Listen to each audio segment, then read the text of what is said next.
If it doesn't scare me, it's completely. I'll never be the same. Never, never, never. I'll never be the same. In Jesus' name.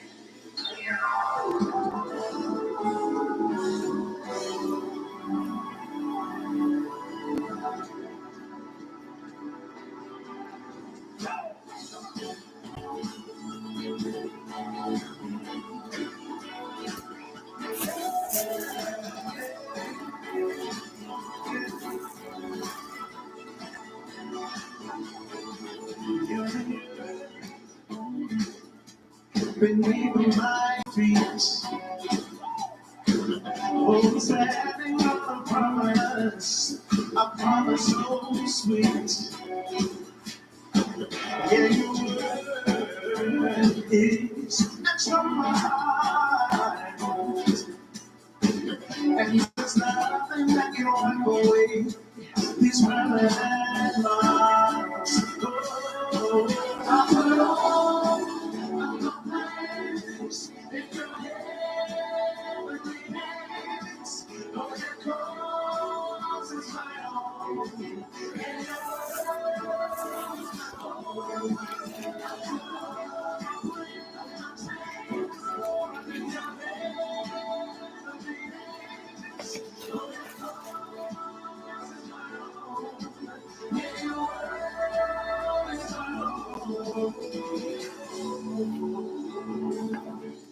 Hey, welcome everyone. So glad to have you tuning in today. We love you. We're praying for you. I'll tell you something you already know. God is still on the throne. He's in control. He's got us all in the palm of his hands, and we feel blessed to have you here with us today. I don't know if there's anything trying to weigh you down. A lot of negativity going on, a lot of stuff going on in the world, a lot of positive things too, but hey, it's a perfect time to say, God, I'm turning it over to you right now. The worry, the fear, listen to the news all the time, maybe what somebody said, or how everything's going to work out. Why don't you turn it over to God and say, God, I'm coming back to a place of peace right now. I know you're fighting my battles. Listen, God's bigger than anything that we're facing. He's got us all in the palm of his hand. So thanks for tuning in. We've got a great service lined up. Behind me, there's a great worship team, a great band, an imaginary choir. You're at home choir, but anyway, hey, join in with us today. Don't be a spectator, be a participator. More than ever, we need to turn up our praise in these days and just thank God for what he's already done. Not begging him to take care of us, but Lord, I thank you that you've got that hedge around us. I thank you that you are fighting our battles. Let's turn up the Thanksgiving today. Thanks for being with us. Praying for you every day. Be blessed. Good to have you. Yes, it is always good to have you, and we are so grateful that you are tuning in your home, with your family, with your children. There is such a special presence of God that wants to just come right where you are. He wants to be where you are. He wants to be where his name is glorified and magnified. Nothing can separate us from God. The Bible says in Romans 8 that there's nothing that can separate us from the love of God. You see, God's love is right there with you. Coronavirus can't separate you. A loss of a job can't separate you. Not being in the house of God can't separate you, because God is right where you are. He's as close as the very breath that you breathe. So today I want you to take a deep breath. Just breathe in and say, God, thank you that you are right.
Chinese retail. They are doing this thing now. Rather than using mannequins, they are having live women walk on treadmills so people can actually see how the clothes flow. It's really smart. That's actually really smart.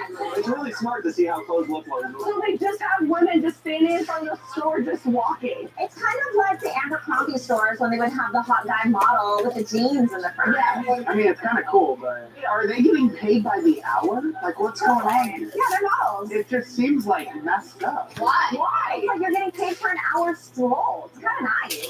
They're using the same little treadmill we right now. Yeah, it's perfect. Courtney and I have been walking 5 miles a day. Yeah. That's awesome, guys. How's the results? Not well. Wow, Devin. I can say, how are the results? Devin, you can't say it when they're sitting next to you. That's the question. I said, how are the results? No, he's not wrong. We actually thought we were walking wrong or something. You're gaining weight somehow. They're still eating candy bars while they're doing it. That's the problem. They're eating Chick-fil-A.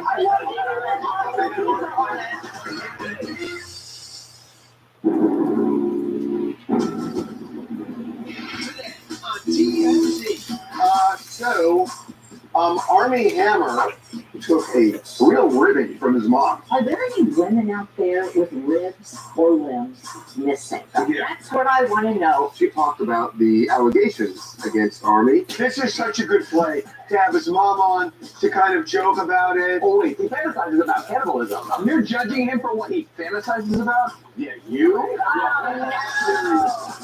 Britney Spears is just about done paying child support to Kevin Federline. Sean Preston had already become an adult, and now Jaden's an adult. And so after all these years, the party's over. I have a question. Jaden just came back to visit Brittany, right? Yeah. Why? What do you think? So we spoke to a woman for our new Diddy documentary who believes she was at a Diddy freak-off and says that she saw little people wearing lipstick looking like real sexy. What are they doing here? Because this is a grown party. She intimated that they were minors. more than intimated.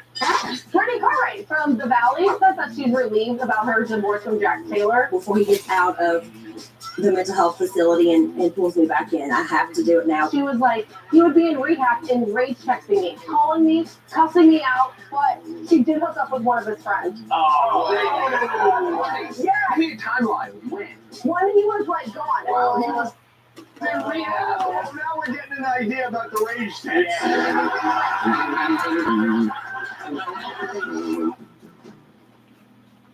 And now, if I find out you ain't anyone, you're dead meat, mister. Starring Army Hammer's mom. Are there any women out there with ribs or limbs missing? Yeah. That's what I want to know as a mother. Army Hammer had his mom Drew on the Army Hammer Time podcast. I love that name.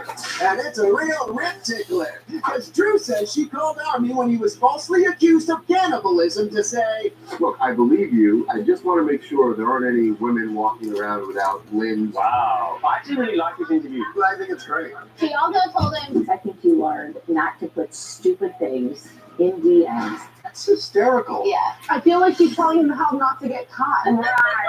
He was cleared of everything. He will be A-list again. He's super handsome, charming. This is such a good play to have his mom on to kind of joke about it. He seems normal. yep, just a normal guy whose mom paid to sterilize him. Wait, what?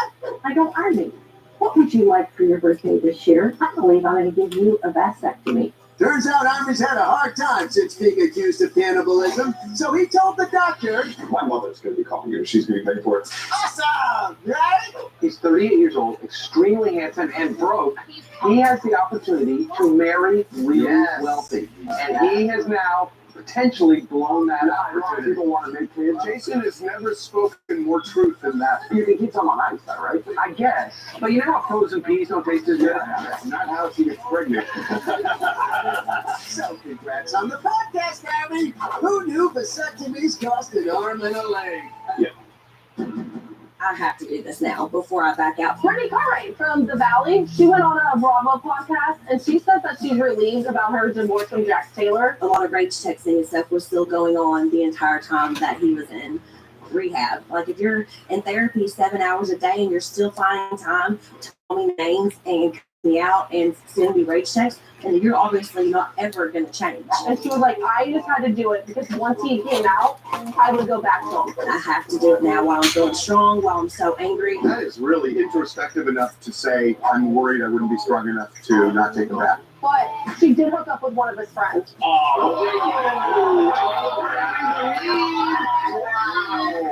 It's very much my type, and just kind of flirting through DMs one time, and I'm just like, come over. Jack is probably like a little insecure. His friend, Julian Sensley, he's not white. He's a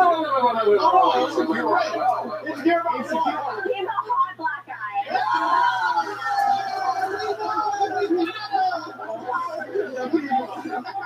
Slitting the DMs.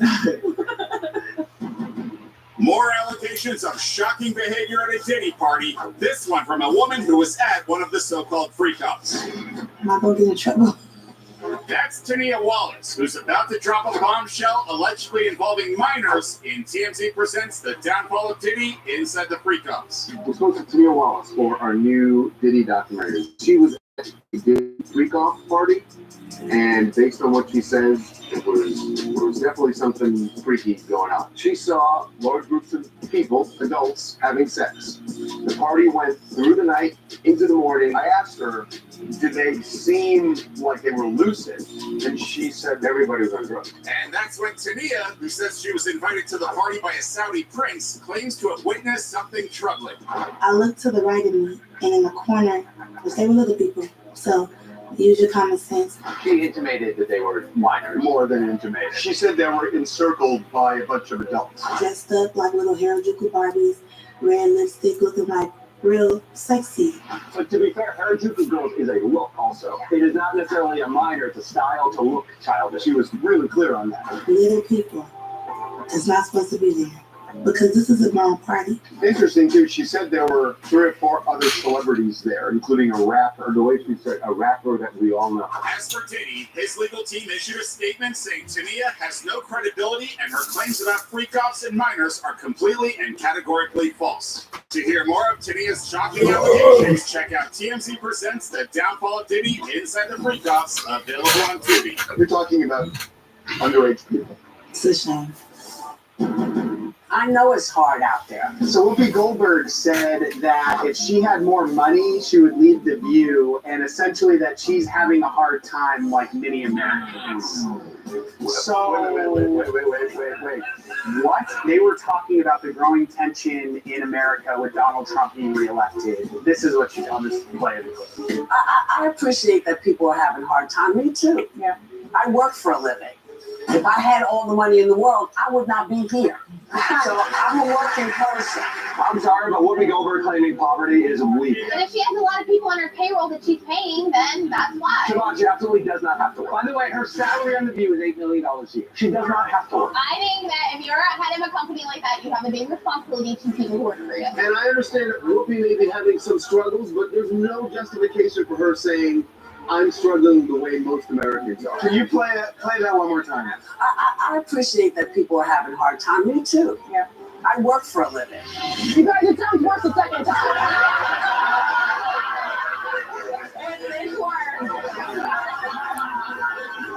So I'm a working person. Brian Austin Green knew his ex-wife Megan Fox was pregnant with MGK's baby before it was announced to the world, which means he has stunning psychic powers. Or Megan told their kids, the kids told Brian, and then Brian and Megan had a conversation one-on-one after about it, and he's happy for her. okay, sure, that's possible, but we're sticking with the psychic powers thing. And mazel tov, Megan. So Megan announced that she's pregnant, and I spoke to some people who told me that Brian actually already knew about this months ago. Yep, even though Megan didn't tell him directly. They were not getting along. So they are getting along right now. They have a really good relationship. Brian has a fiance, Sharna, from Dancing with the Stars. They had a kid 2 years ago. What? Oh boy, looks like somebody missed the window on giving a baby gift. But yes, seems like all is friendly here because Sharna just congratulated Megan as well. I'm wondering, is there like a duty to tell your ex with whom you have kids that you're going to have another kid. You should, yes. Absolutely not. What is the duty? So like the first thing you do is pick up the phone and be like, "Hey Brian, guess what? I'm pregnant." Yeah, that's awkward. Way better to send a greeting card like 90210. By the way, I'm Brando. Brian, MGK cool? Probably not. Because Megan and MGK's relationship hasn't been like all that steady. I know, it hasn't been tumultuous relationship. Yeah, but the guys never get along. The women always get along. Exactly. What the? No. See? Just like that. So congrats, Megan and MGK. How's the new chapter of single life been for you?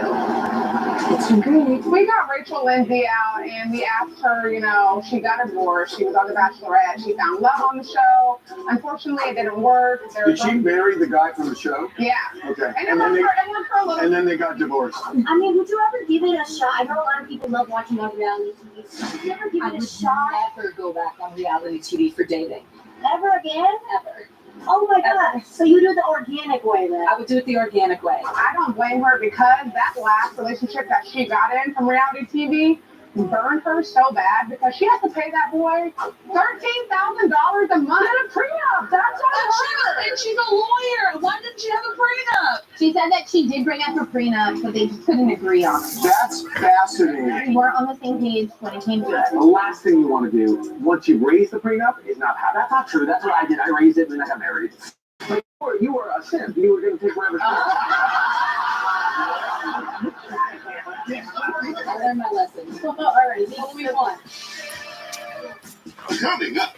Ashley Simpson, maybe saying Jessica Simpson is not getting divorced. Fans are speculating that Jessica might be hinting at a divorce. Do you know anything about it? Is that true? And she answered, but unfortunately we asked 2 questions, and I don't know which one she answered. These compound questions. I know.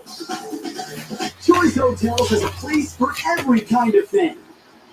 The loyal things, the family things, and the lifetime things. Stay here so you can be there. Book now at Choice Hotels. Juggling bills. Something shows. No time to play. Oh, what fun it is to work straight through the holiday. Busy days. Hustling nights, invoices to pay. Please we have the no tech to help us through the pain. Can someone clean this up? Thank you. Lenovo, Lenovo.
Oh, you thought that was the day Britney Spears was finally free? No.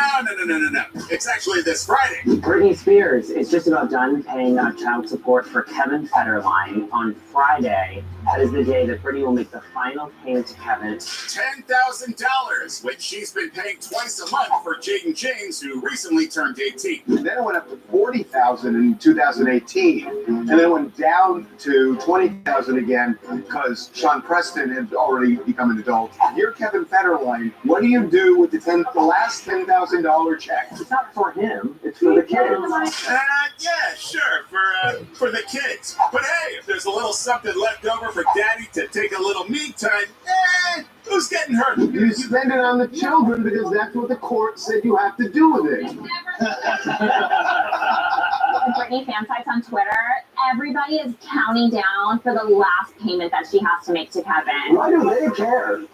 You seek logic regarding Britney fans. That's cute. Anyway, things are looking up a bit for Britney. Sure, she and her sons had a strained relationship for years, but back in May, they called her on Mother's Day, and Jaden just came back to visit Britney, right? Yeah. Why? Pretty nice time to come back to mommy all of a sudden. Would you stop? Mom, where have you been? we joke because we love. Best of luck, Britney. And best of luck, Kathan. Sir, what's the verdict? What's the verdict on the ankle? The full verdict. We got Alfonso Ribeiro at LAX. Caught up with him after we got footage of him in Walt Disney World. He was doing promo for Dancing with the Stars. He had appeared to injure his ankle and had to leave in a wheelchair. So we asked him how he's doing, and Yeah, it's a little soft. Yeah, after you've been back 100%. You know time. he gets asked if he's mad that it came out, and he's like, I'm pissed off that it made the news. okay. Well, it was clearly like an embarrassing video for him. I mean, it really is. It's just, getting wheeled out of just. It's not embarrassing. It's funny when you fall. He's a professional dancer, so that's why it's embarrassing. He's a professional dancer? He played young Michael Jackson in Well, he used to sell breakdancing kits in the 80s. Like, But what does dancing have to do with walking? He tripped. He was an athlete. It's embarrassing when you're an athlete, you trip and fall. When Mickey Mouse and Donald Duck have to help you into a wheelchair, little sad. Put all your weight on Donald. Recently, Jessica Simpson has been hinting that she may be getting reverse married, or as some call it, divorced. And now Jessica's little sis Ashley is answering the questions! Sort of! We'll explain. We got Ashley out with Evan Ross at Mr. Chow in Hollywood, and we asked her about Jessica Simpson's marriage to Eric Johnson. She has been seen without a wedding ring. They haven't been seen together in a long time. And don't forget her recent post about upcoming new music where she said, This comeback is personal. It's an apology to myself for putting up with everything I did not deserve. Music note emojis, white heart emoji, black heart emoji. So we asked Ashley about it very directly, and she answered very directly. But unfortunately, we asked two questions, and I don't know which one she answered. So we're asking about the divorce, and we say, is that true, No. No, it's not true, or no, she doesn't know. Oh. Yeah, I don't know. These compound questions. I know. well, either way, we know for sure something's up with Jessica. So we know there are two people in her world, close people, who have made contact with two different divorce lawyers. Now, that wasn't Jessica, but these are two people who are directly connected to Jessica.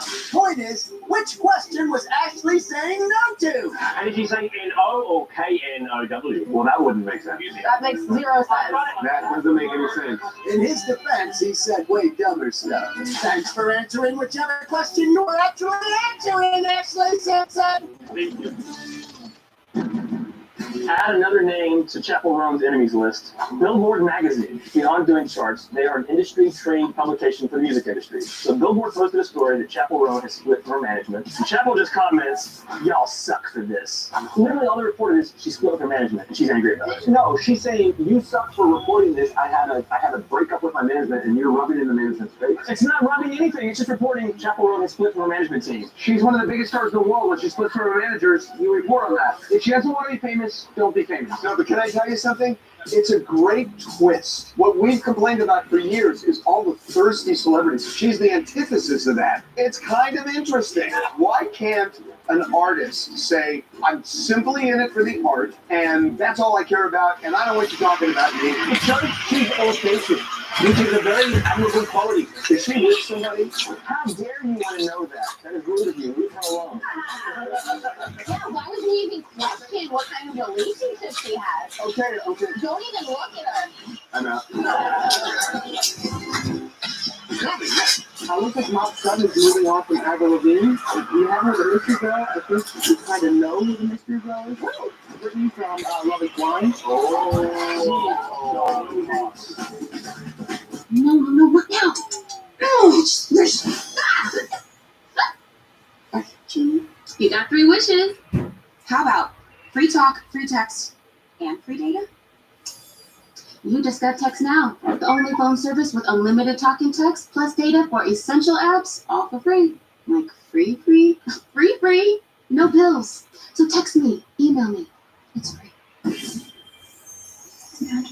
It's not magic. Download now. Yo! It's your heart valve. My heart what? Your heart valve. Did you know heart valve disease affects millions of Americans over age 65? Without treatment, certain types can be as deadly as some cancers, pal. It's deadly? But 3 out of 4 people don't know much about it. Let's not be one of them. Wake up, speak up, ask to get screened. It's easy and pain-free. Okay, it's go time. How have you been feeling? Visit getyourvalvescreened.com. Hey, Mr. Smith. Want to try out my time machine? It runs on Doritos. Sure. So now what? Gotta put the whole bag in. Okay. Yes. It's really working, Jimmy! This is the greatest moment of my life! Out of my yard! Jimmy, you're so old. It's the future!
It looks like musician Bob Sun has finally moved on from Avril Lavigne because he was spotted getting close with this blonde woman. We have him on the rocks in West Hollywood after his show at the Wiltern. We have him with a mystery girl. They were dancing and touching and making out, but at this point, we don't know who the mystery girl is. I think at this point we kind of know who the mystery girl is. It's Brittany from Love Is Blind. Yes, Brittany from LIV's most recent season. I am single because I chase fun. She is so hot. She's in it for everyone's money. She talks about how like she dated like rock stars and dated all these guys and she wanted to be like a trophy wife and like here she's with Mod Sun, like it totally checks out. She's the dime piece of the season, so he got the best one. Well, it's not like shopping, Charlie. It is kind of. Don't you think that these like middling celebrities watch these reality shows and are like, I'm gonna have her, I'm gonna have her? He's not totally wrong, because Maude recognized Brittany at one of his shows earlier this month. It's nice to see Maude moving on. That's a big deal because he was crestfallen over Avril Lavigne. But now he's with a reality star, so what could go wrong there? Have fun, you two! Coming up, A Wheel of Fortune contestant failed miserably, and he attempted to solve the puzzle. I like to solve the puzzle? Okay, well, let's hear it.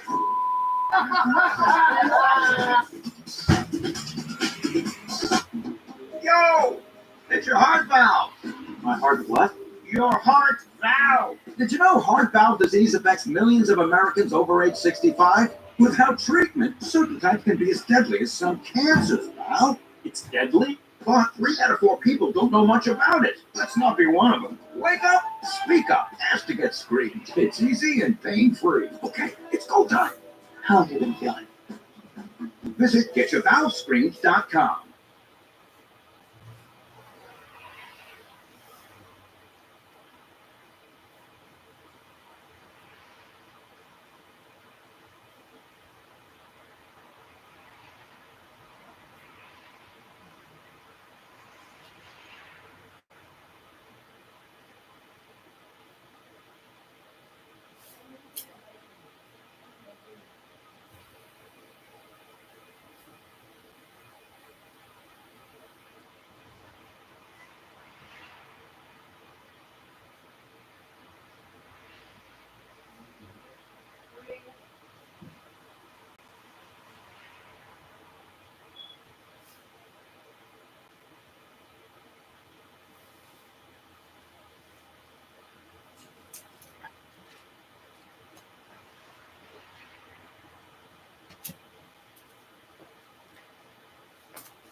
I'd like to buy you.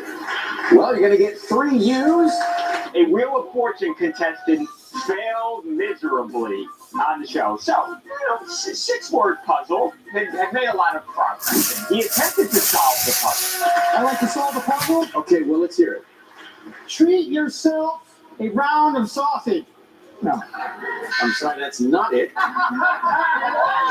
Yeah, treat yourself a round of sausage. That's not even a sentence. What's the phrase? I didn't even see what it was. What was it? Give yourself a round of applause. Yeah, that's it. Well, my favorite part was after Ryan Seacrest is like, I kind of like yours. That sounds better than just laughing right now. That's hysterical. Yeah, the best way to make money on Wheel of Fortune is to go viral with a dumb I agree. This guy is way more popular. You think this guy's gonna cash in on this? Isn't that a meat company, a butchery, like sponsor this guy? It's not, if Jimmy Dean comes and has a new thing, treat yourself a round of sausage.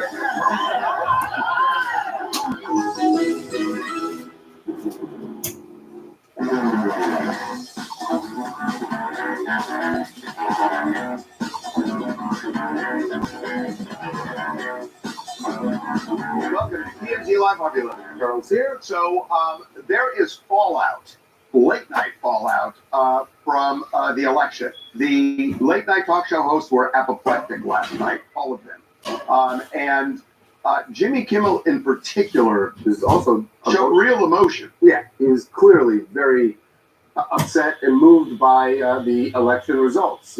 No secret, Jimmy Kimmel hates Donald Trump, and the fact that he won really, like we said, you're going to see this in this clip. He got emotional while he was talking about it. But he said something. Yeah. He said something that a lot of people have picked up on and think it's a big mistake. And there's also another. He's not the only one. Yeah, he's not the only one. Other people in entertainment, but here's Jimmy, and we'll get to the other people. Let's be honest, it was a terrible night last night. It was a terrible night for women, for children, for the hundreds of thousands of hardworking immigrants who make this country go, for healthcare, for our climate, for science, for journalism, for justice, for free speech. It was a terrible night for poor people, for the middle class, for seniors who rely on Social Security, for our allies in Ukraine, for NATO, for the truth and democracy and decency. And it was a terrible night for everyone who voted against him. And guess what? It was a bad night for everyone who voted for him, too. You just don't realize it yet. Well, that's the statement. Yeah. I got to say, I mean, look. By the way, Jimmy Kimmel, what he said there is not alone. There are millions of people who feel exactly the way he did. No, there are. Right? And he has a point. And you heard the audience also. But he has a point on it.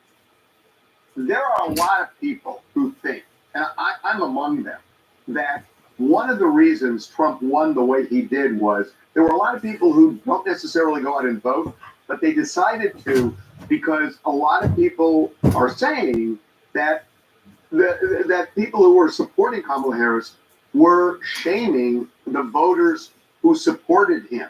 And, you know, it's sort of like what Hillary Clinton did when she called them kind of a basket of deplorables, except this time, you know, saying anybody who supports him is racist and all the other things. And I think there were a lot of people who really took offense to that and got animated and went out and voted. And the statement, you don't get what you did, but you're going to be sorry, feels kind of paternal. Yeah, I mean, this is politics in the modern age, right? It has become very personal. It's not about policy to the extent it used to be, but it's not about policy anymore. It's about the vilification of people who don't think like you do. And I think that's perfect. And I think here it's not really vilification. It's the dumbification of your opponent, right? Yeah. We all accuse people on the right, consider people on the left dumb communists. People on the left consider people on the right dumb whatever. And I think this is just the state we're in. You know what's interesting though? Disney. You know, it's like these are big companies. CBS with Colbert, right. Disney with Jimmy Kimmel. That it was, you know, this was all fair game. But now that Trump is going into office, Disney is a big, big corporation. Oh, but Disney, no. I don't know. I'm not saying they're gonna. I'm just saying they're never gonna go to their hosts or their employees and say you can't. For their high-profile on-camera employees and say you can't say something. I don't know. I mean, they could. You know, they could. And some news outlets, at least it used to be, but he's not news. Right. But some news outlets would absolutely enforce that. I just That's wonder different. For a news outlet, I agree, but I wonder what Disney's going to do, because look, it's a big company. There are regulations. It's one of the reasons Zuckerberg, Bezos, and Mark Cuban all came out and congratulated Donald Trump. There's a lot on the line. But those are guys who are getting government contracts, right? So all those billionaires are trying to get government contracts. That's a different thing altogether. I don't know. I mean, it's interesting. By the way, he wasn't the only one. Yeah, Billie Eilish, in the middle of her concert last night, clearly in her feelings about Donald Trump winning the presidency, and had something to say to her audience. She wanted to be, you said Jimmy was being sort of paternal. She's definitely feeling maternal to her audience. I kind of could like really fathom doing a show on this day, and I want you to know that you're safe with me and you're protected here, and you are safe in this room. My boundaries were crossed, to say it lightly, and now a person who is convicted. I'll say convicted predator.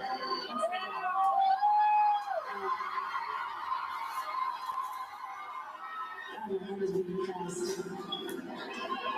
Someone who hates women so deeply is about to be president.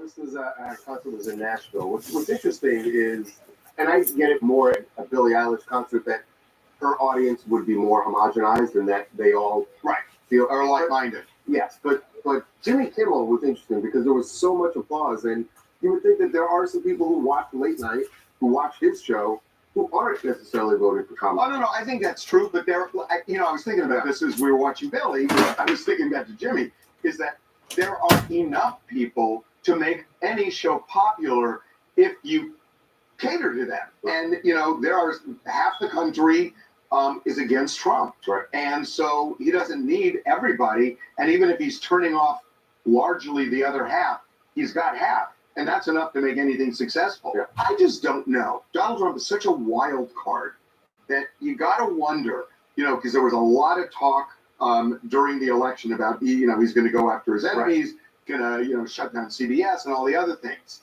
What exactly is he going to do?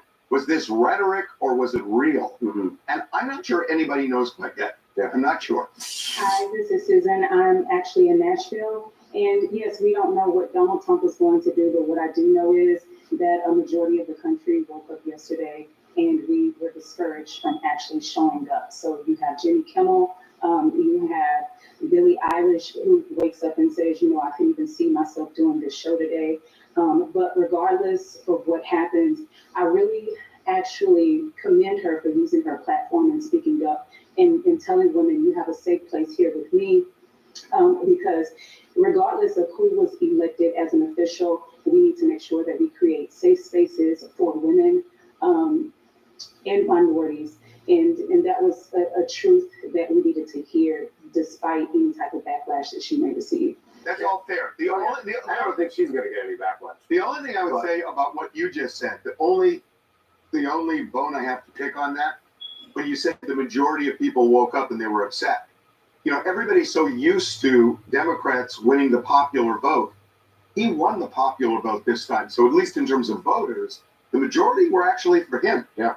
And, you got to almost adjust your mind to that. And by the way, that's a shift that the Democratic Party has to adjust to. Absolutely. By the way, you mentioned Billy was in Nashville. Yeah. We're going to stay in there. And our caller there was in Nashville as well. And we're staying there. So we're sticking Nashville. Nashville for the win. And Kristen Cavallari and her new dating life, which is looking a lot like her old dating life. Because, that she had said on her podcast that there's going to be some changes. She's putting herself back out there, but she had some rules about who she was going to date, which is why it's really weird that the guy she was spotted with in Nashville is her ex, Mark Estes. Who doesn't follow the rule. Well, listen, because these are the rules that she laid out. And yeah, Mark should not have been the guy she was with Absolutely. based on her new rules. I am not looking to date anyone in entertainment. And like, I will never date anyone from the DMs ever again because it attracts the wrong type of guy. You wanna know what else is a deal breaker for me? I want someone who's had a vasectomy. But that's why, like, I think dads are the ones who obviously have had vasectomies. Like, no one without kids is gonna have a vasectomy. Yeah, so true. So I need someone who, I also need a dad, man. Mark checked no boxes. None of those boxes. Although I guess he's not from the DMs anymore since they were together. But other than that, They were together last night. Yeah, we've spoken to sources who know that they were at Kid Rock, specifically Kid Rock's bar on Broadway in Nashville. We understand that they happened to allegedly just bump into each other casually at this bar. I have a little bit of a hunch with that. I mean, it makes me wonder, did someone send a text message and say, hey, are you out on the town? This is where we are. And that's how they met up. But either way, our sources confirmed they were together last night. We have been told, though, that they are not back together, that they just have remained friends and are in a good place as friends. But it's interesting, they did revisit a place where they did frequent when they were romantic. I wonder if he had a conversation with her about these new rules. So I heard about these new rules. Yeah. I just got a vasectomy. You know what? I'm just going to shut up. Hey y'all, Whitney here from Bryan, Arkansas. First off, I want to give a hard hug to Kristen as she's going through this journey because as a single mother, the dating and getting older, the dating pool gets smaller. I can tell you from experience, you don't go to a national bar to go find the love of your life. So the fact that she found someone she's comfortable with, that she's had these good times with, why not go just enjoy your night with someone that you care about? That's just my opinion, but I hope it works out for both of them. They're both great people, and you know the plan for them is going to work out for sure. Your thinking is where my head was. I just didn't say it. Right. Well, you go to a Nashville bar to find the love of your night. The night. Right. By the way, as you can see behind us, it is another one of those days we are shooting for our Merry Elfin Christmas special, so that's why some trees grew with lights back then. Oh, well, yeah, that happens sometimes. How about that? Okay, we're taking a break. All right, when we come back, Elon Musk, what a day did he have after the election? We're going to tell you how much his net worth went up, and he's not the only one. Billionaires have a lot to celebrate. By the way, as long as Elon is celebrating, maybe he's got some plans for the White House, the White House garage. We'll explain when we come back.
biggest numbers to come out of the election has nothing to do with votes.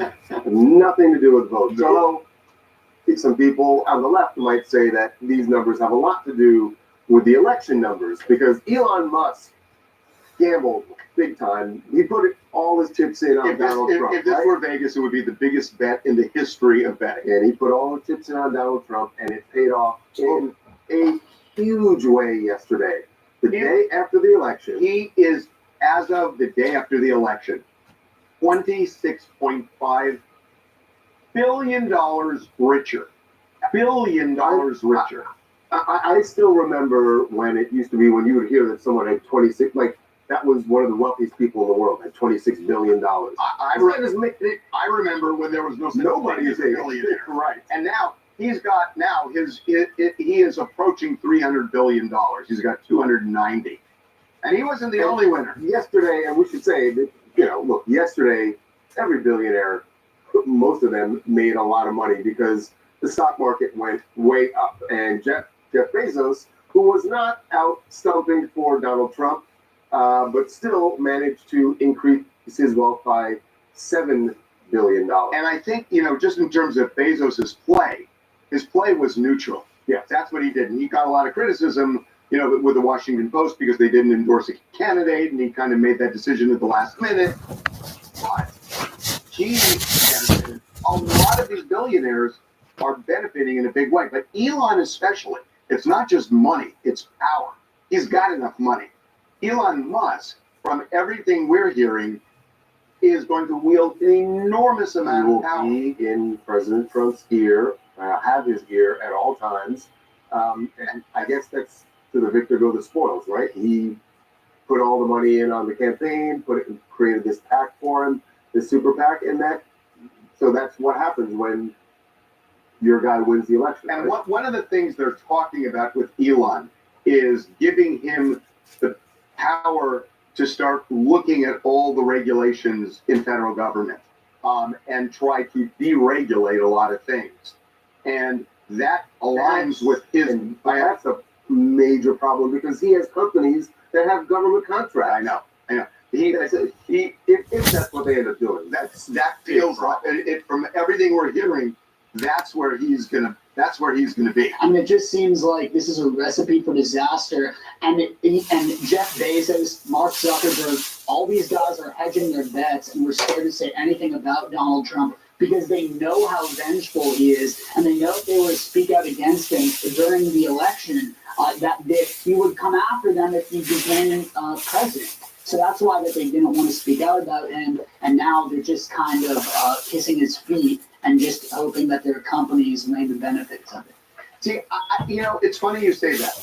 I don't know for Elon Musk whether it's so much about his company as it is power. Because, look, Elon Musk has rolled the dice a million times. He almost went bankrupt before with Tesla. So he has rolled the dice on money. He's got $290 billion right now.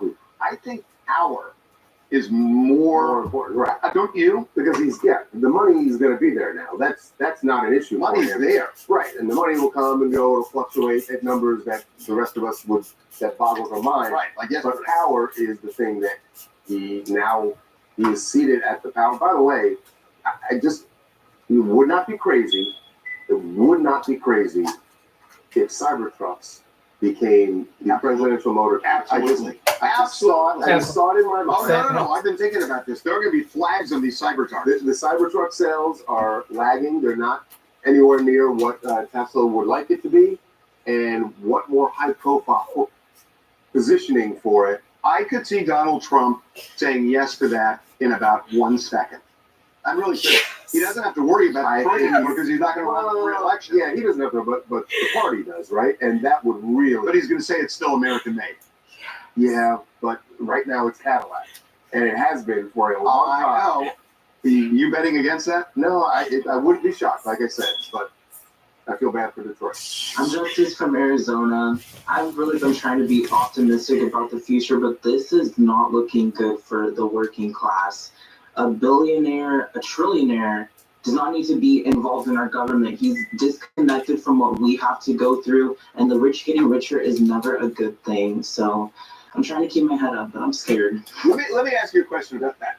Bill Gates is much more liberal, certainly, than Elon Musk, and has done a lot for climate change and everything else. So is it money that really makes a difference? Because if Kamala Harris won and she put Bill Gates in charge of something involving the environment, would that bother you because he's a billionaire, a multi-billionaire? Well, my problem with billionaires is more so that there's limited wealth in the world and in the country. So as billionaires keep getting more money, people are going to suffer at the bottom. So it's never a good thing regardless. Okay. We're going to move on. Yes, to an apology to Ariana Grande. An apology over a kiss. Over a big old kiss. Very big kiss that everyone saw when she was on SNL last month. And she and Bowen Yang were in this skit, and they knew they were going to kiss, but apparently Bowen did a major no-no in the acting world. Open mouth. And he is copping to this and offering her an apology. I really have to apologize to you in person. For what? I opened my mouth up too much when we kissed on. You absolutely did. I was shaking and laughter.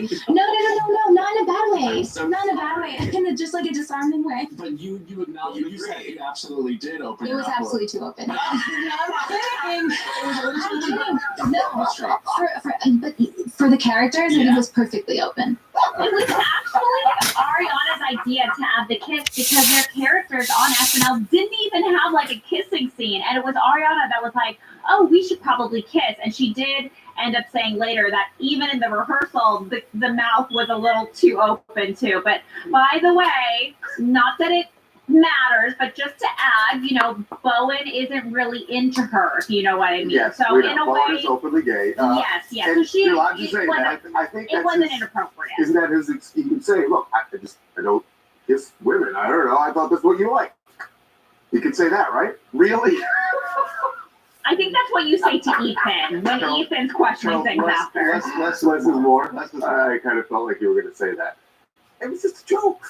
Hey, this is Mark from Delaware, and I saw the kiss live. It looked a little unexpected, but it was a legendary episode. I'm glad they spoke about it, just so there's no awkwardness in the air. Well, and Ariana was really funny in that podcast, too. Yeah, she was really funny. Because absolutely was. Way too old. That was really funny. We're taking a break. All right, so when we come back, Brian Koberger in court trying to fight against the death penalty. It could be on the table if he's convicted, but his lawyers have an interesting take on why it should not be. We're going to get into that when we come back.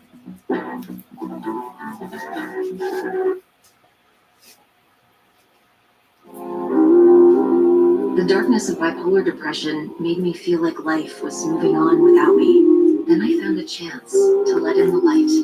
Discover Caplyta. Unlike some medicines that only treat bipolar 1, Caplyta is proven to deliver significant symptom relief from both bipolar 1 and 2 depression. And in clinical trials, movement disorders and weight gain were not common. Caplyta can cause serious side effects. Call your doctor about sudden mood changes, behaviors, or suicidal thoughts right away.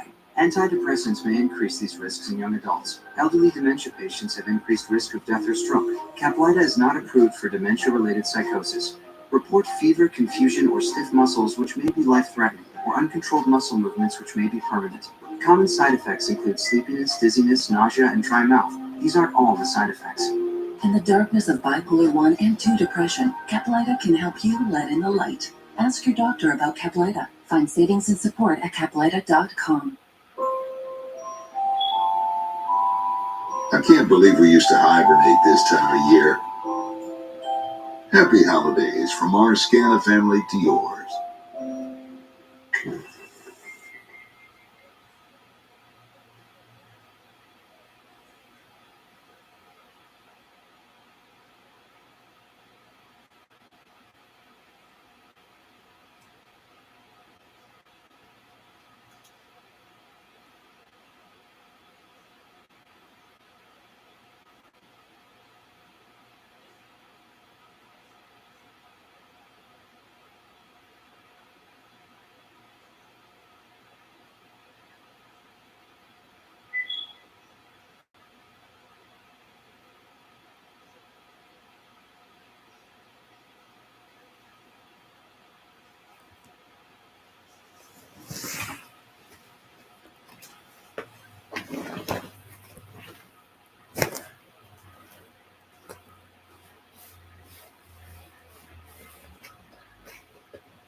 TMZ's got every freaking thing. Big celebs, big stories, big events. Lenny Kravitz posted this gym workout video. He's wearing leather tight pants. He's also wearing boots and a nice shirt. Only he can pull this off. 6 TMZ. Well, Brian Kohlberger's attorneys are already in court fighting for him. His trial has not begun, but the issue that they're trying to hammer out now is whether or not he will face the death penalty if convicted. Brian Kohlberger, of course, is the man who was charged in the murders of the University of Idaho students. And prosecutors want the death penalty. Yes, the prosecutors want it. His attorneys are arguing that this is cruel and inhumane, not even so much the method, but although they have some issues with that The also. uncertainty of what method they would use, because in Idaho, they have two options: lethal injection or death by firing squad. And the argument that they're making is to put that in somebody's head where there's uncertainty of which method would be used And while is they're pretty sitting on- unusual. Right. So that's the argument. Does that argument have a chance in court? Joining us right now is a former DA, Matthew Mangina, who is also serving on Pennsylvania's Commission Advisory Committee on Capital Punishment. And he is joining us right now. Matthew, welcome to TMZ Live. Thanks for having me. Appreciate it. So, as Dan Rather would say, does this dog hunt? Is there any merit to this argument? Well, obviously, defense attorneys are going to zealously represent their clients, and they're going to raise every issue that they can. This issue that they're raising, or a couple of issues with regard to the death penalty, appears to be an argument tailored for appeal. It's not necessarily something that's going to happen with the trial court. I think ultimately they're trying to set themselves up for appellate review with regard to the death penalty. If the trial judge knows that this could be an issue and the whole thing gets reversed after a long trial and they have to do it again, why wouldn't the trial judge try to cut the issue off at the pass and make a decision? Well, that's a good question, and I think trial judges want to do that. They don't want to try a case twice, and neither do defense attorneys or prosecutors. But I think their arguments here are not suggesting that the law as it exists is incorrect. They're saying that because of evolving standards of decency, that the death penalty is not in vogue, that it's on decline.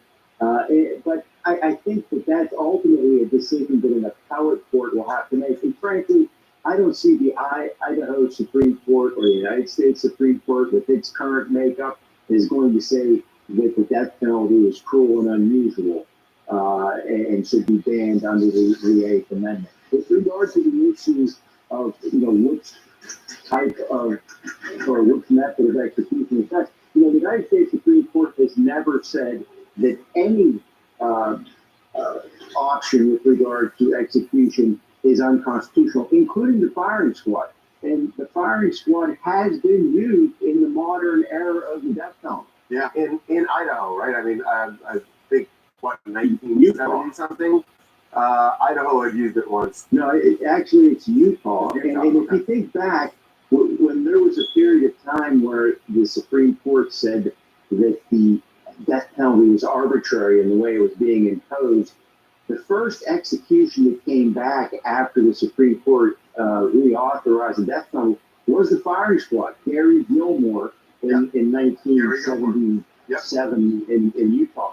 And in fact, in 2010, there's a chapter in a book that I wrote on the death penalty, The Executioner's Goal 2010, in which there was another firing squad execution in Utah. So the Supreme Court has never said that the firing squad is unconstitutional. What's really interesting about this is, I'm old enough to remember back in the 80s in California, our Supreme Court took a sharp left, and a woman named Rose Bird became Chief Justice and was overturning every death penalty conviction. And ultimately, the death penalty was ruled unconstitutional here. So a lot of these death penalty sentences were converted to life without parole. What I'm thinking is, people sit on death row for 20 plus years before they actually execute because of appeals and everything else. So even though you have a Supreme Court now that probably is unsympathetic, you could have a whole new Supreme Court down the line that looks and says a firing squad is barbaric. So you're waiting it out in a way. Yeah. Yeah, I mean, the thing that's interesting about the whole death penalty process, and when we talk about these evolving standards of decency, and that's been applied. We've outlawed the execution of juveniles. We've outlawed the execution of the intellectually disabled. So you can see where the death penalty is being narrowed, but ultimately, no one in the Supreme Court of the United States has said that the death penalty is unconstitutional because it's cruel and unusual punishment. Well, it sounds like if Bryan Kohberger is convicted, he's prepared to take this argument as far as he can go, perhaps to the Supreme Court, but under the current makeup, it doesn't sound like that's a winning argument. Matthew, thank you so much for being with us. We really appreciate it. Thank you, Matthew. Thanks for having me. Appreciate it. All right, when we come back, the Menendez brothers, what do they think about the election results? Remember, the current DA in Los Angeles was on board with them getting out of prison. After the election, he's not going to be the DA. He ain't the DA, so what does that mean for him? You're going to hear from the new DA when we come back.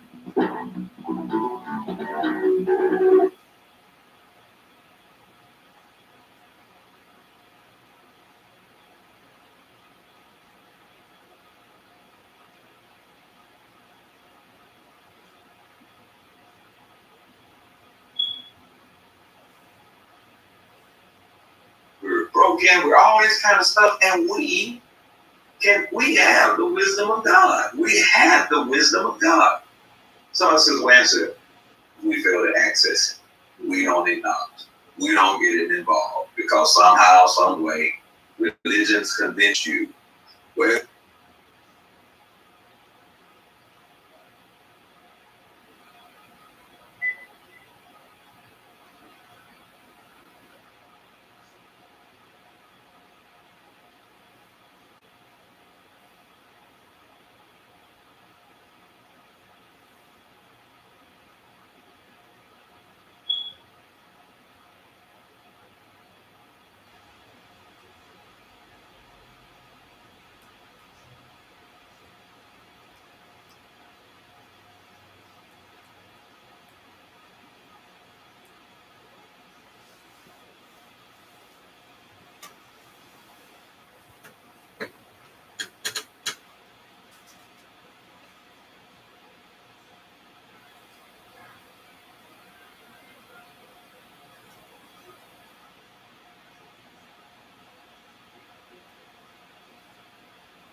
Welcome back to TMZ Live. Well, we've said that the Menendez brothers would be watching the election results very closely because the election of a new DA in Los Angeles County could mean a lot to their case if and when they get out of prison. It seemed they were rooting for the DA, George Gascon, because he is fully in support of them getting out. And he has said as much. He's advocated for clemency from the governor. He wants them resentenced, which they can get out immediately, but he lost. Yes, so George Gascon in about a month will be out. Before the hearing on December 11th, where a judge is going to decide whether to resentence them, whether to change the conviction from murder to manslaughter. So a new DA is going to be in charge then. Exactly. Nathan Hochman won the election, and he will be the guy in charge when that hearing goes down. So what is his take on this? Now, we had him on the show a couple of weeks ago. Right. We asked him about this, and he said, look, I can't make that decision until I see Got to read all the stuff. all this stuff. Well, now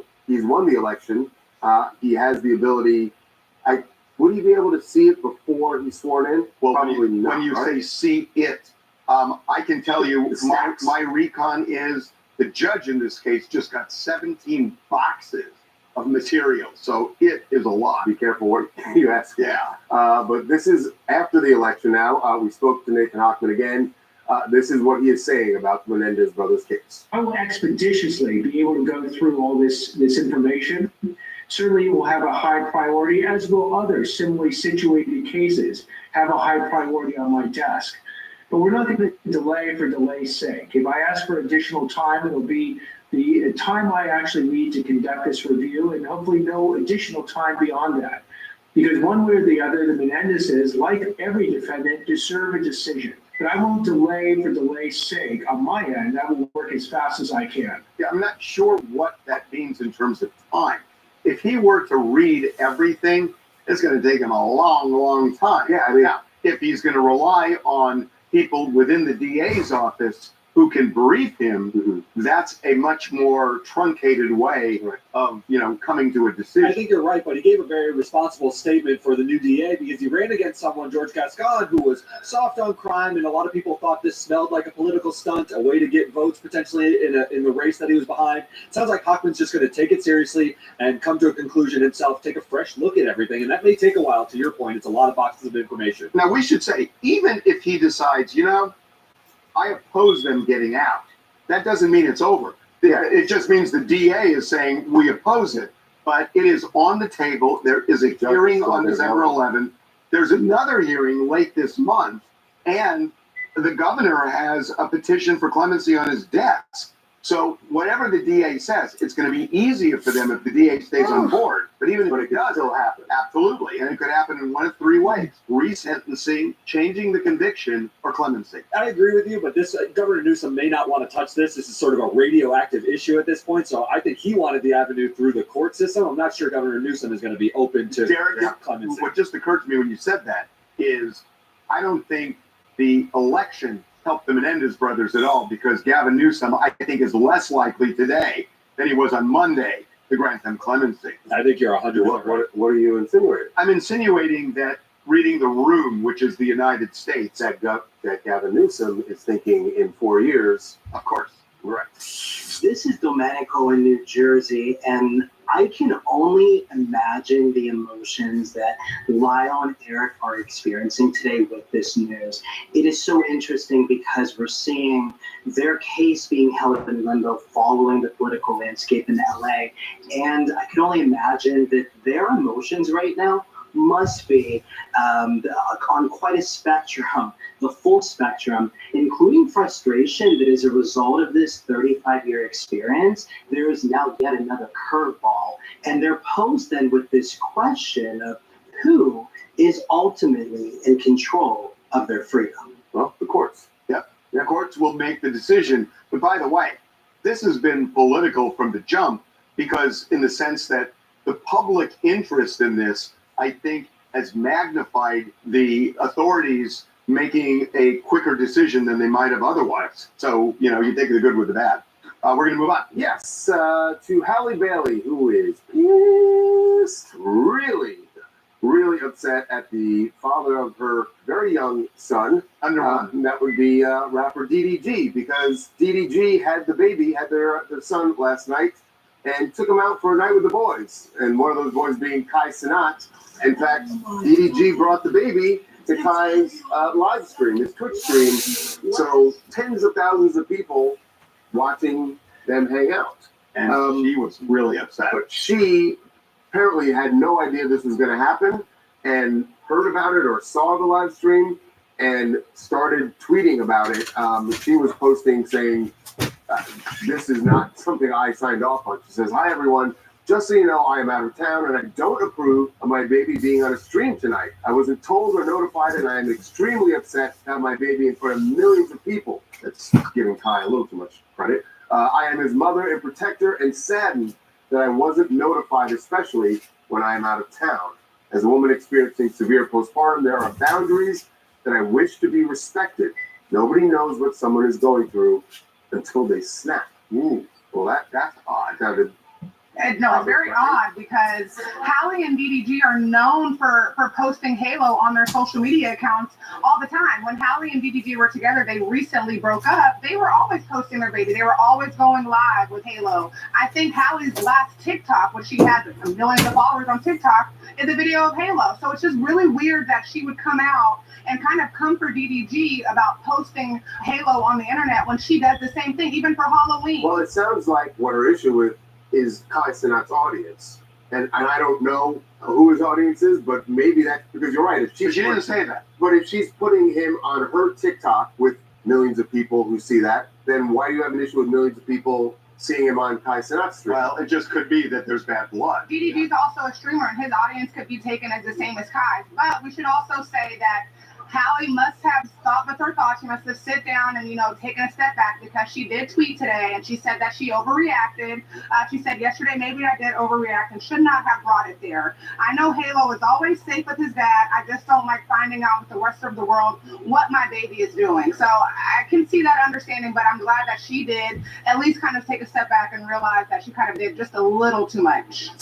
Hi, I'm Annie from Long Island here, and I kind of think the opposite. I believe that where Hallie is coming from is that she wasn't informed of where her child was going to be, and she found out, as you guys said, with the rest of the world, which is where she had the issue. But I mean, she is a new mother, and I think that's what she's trying to share with the world, is that she wants to make sure that her child's in a controlled environment at all times, and that she's aware of that. Okay, it all turned out fine. It's good. Until tomorrow. Yeah. Okay, we're taking a break. All right, when we come back, the Mecca for Elvis fans everywhere, Graceland, got a visitor, a very famous visitor. Why does Rick Ross feel he has a lot in common with Elvis? Well, he took a trip to Graceland, and he's going to tell you when we come back.